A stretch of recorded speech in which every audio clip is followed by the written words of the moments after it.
कोई नया फ़ोन हो या लैपटॉप, शुरू में उसकी बैटरी लाइफ तो बस कमाल की लगती है ना? ऐसा लगता है जैसे ये कभी ख़त्म ही नहीं होगी। लेकिन फिर आहिस्ता आहिस्ता वक्त के साथ साथ ये सारा जादू जैसे मांद पड़ जाता है। तो सवाल ये है कि आखिर ऐसा होता क्यों है?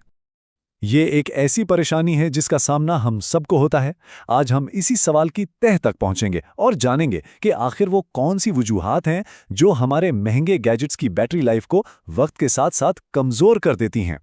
तो असल कहानी पता है क्या है? बैटरी की उम्र में कमी का अमल तब नहीं शुरू होता जब कोई डिवाइस इस्तेमाल करना शुरू करता है, बल्कि ये एक कुदरती अमल है जो फैक्ट्री में बनने के दिन से ही शुरू हो जाता है। मतलब ये एक ऐसी जंग है जो बैटरी के हम तक पहुंचने से बहुत पहले ही शुरू हो चुकी होती है। अच्छा, इस पूरे अमल को आसानी से समझने के लिए हम इन 3 बड़ी वजूहात को 3 पोशीदा दुश्मन का नाम देते हैं।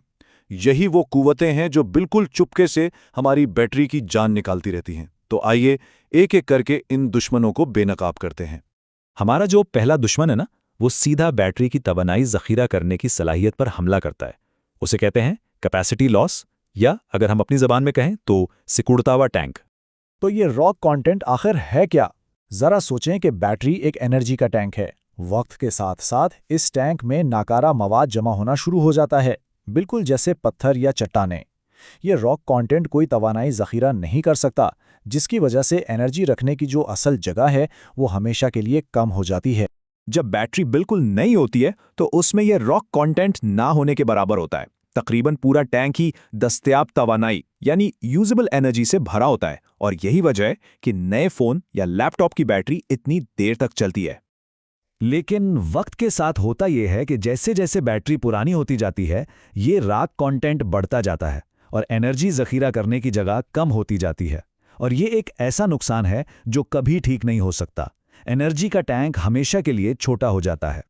हमारा दूसरा दुश्मन इस बात पर फोकस नहीं करता कि कितनी तवानाई ज़ख़ीरा की गई है, बल्कि इस पर कि वो तवानाई कितनी मौसर तरीके से बाहर निकल सकती है। इसे आप बंद पाइप का मसला समझ लें। टेक्निकल ज़बान में इसे इंटरनल रेजिस्टेंस कहते हैं। ये बैटरी के अंदर एक गेट कीपर की तरह काम करता है।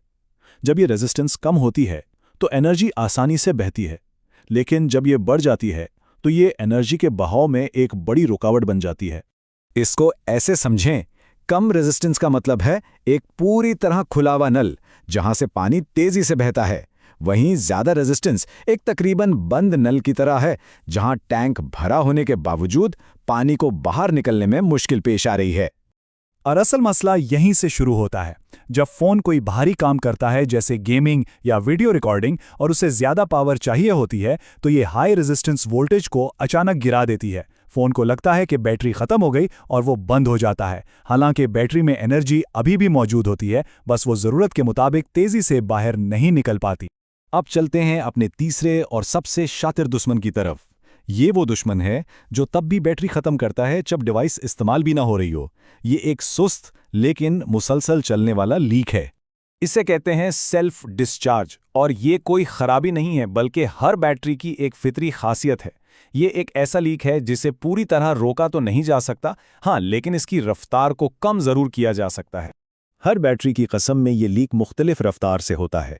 मिसाल के तौर पर पुरानी निकल बेस्ड बैटरियां बहुत तेज़ी से अपना चार्ज खोती हैं, कभी-कभी तो एक महीने में 10 से 15% तक। दूसरी तरफ हमारे फ़ोन्स और लैपटॉप्स में जो लिथियम आयन बैटरियां होती हैं, वो इस मामले में कहीं बेहतर हैं और उनका माहाना नुकसान बहुत कम होता है। और यहाँ आता है सबसे बड़ा धचका।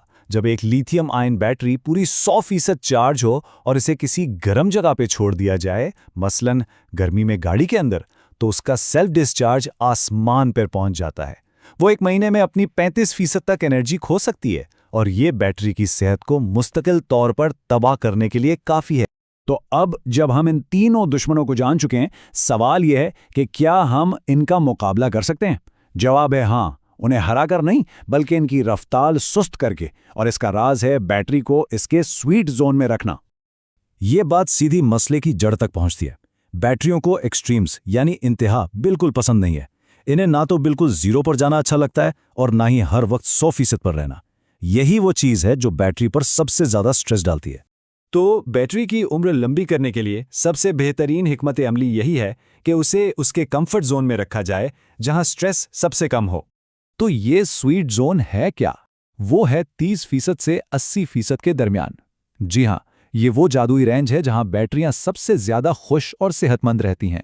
बैटरी को बार बार 100% तक ले जाने और बिल्कुल 0% तक गिराने से बचना ही लंबी बैटरी लाइफ की असल चाबी है। और ये सिर्फ कोई थियरी नहीं है, ये अमली तौर पे आजमाई हुई हिकमत अमली है।